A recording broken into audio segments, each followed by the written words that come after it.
We are also following another development here, and this bears repeating, and it's from the CAIR director who was on CNN, who was blaming the United States, partly responsible, he says, for Islamic terrorism here. I just want to bring you up to date on that, because though it was on another news network, the comments were very, very profound, almost icily scary.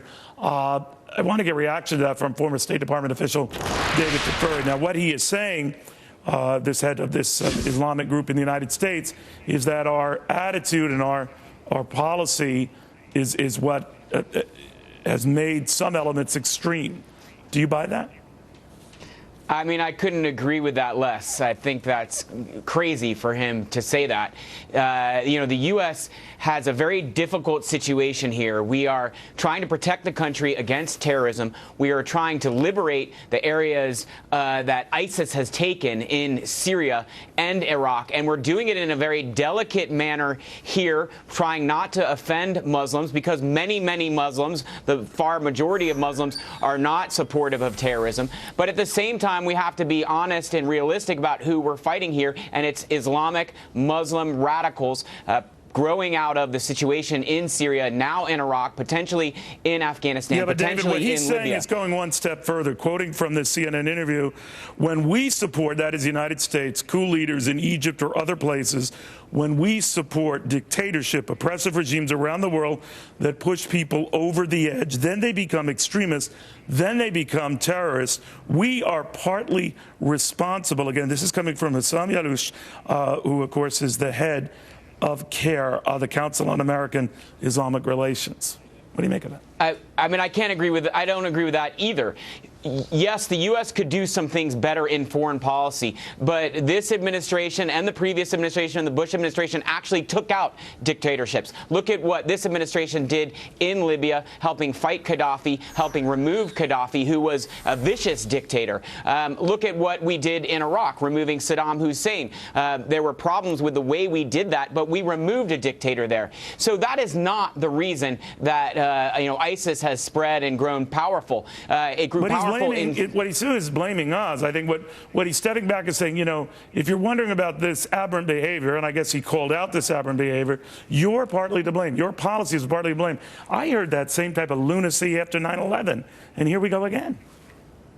Yeah, it's like you said, it's lunacy. It doesn't make sense. It doesn't match with the facts on the ground. If anything, ISIS came out of Syria where, partly as a result of Assad, but we are not propping up Assad. We perhaps have not done enough to remove Assad, but we are certainly not supporting Assad. The administration has been very clear about the fact that Assad must go. So that is not the reason. There are other reasons, for sure. But what's also very interesting about this is ISIS has a formal structure. It has fighters on the ground in Iraq and in Syria. It has government structures in the territory it holds. And then it has this sort of loosely affiliated supporters all over the world. And now we see potentially here in the U.S., in California, they had these supporters among these guys, these two people who did the shooting. And perhaps they were somehow connected to ISIS, or perhaps they were just, unconnected supporters of the ISIS ideology. We don't know. And that's what's scary about ISIS.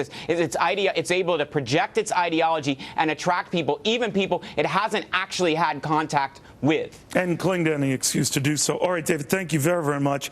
Again, this is coming from an interview with a CAIR head, the Council on American Islamic Relations in San Bernardino, California, and it's getting a lot of attention here because essentially what you have the head of this Islamic group saying and doing is blaming the victim.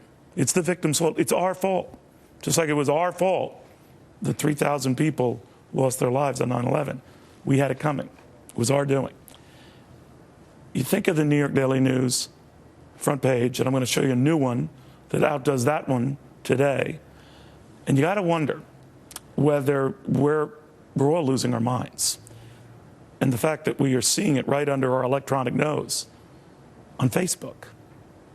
On Facebook. I'll explain.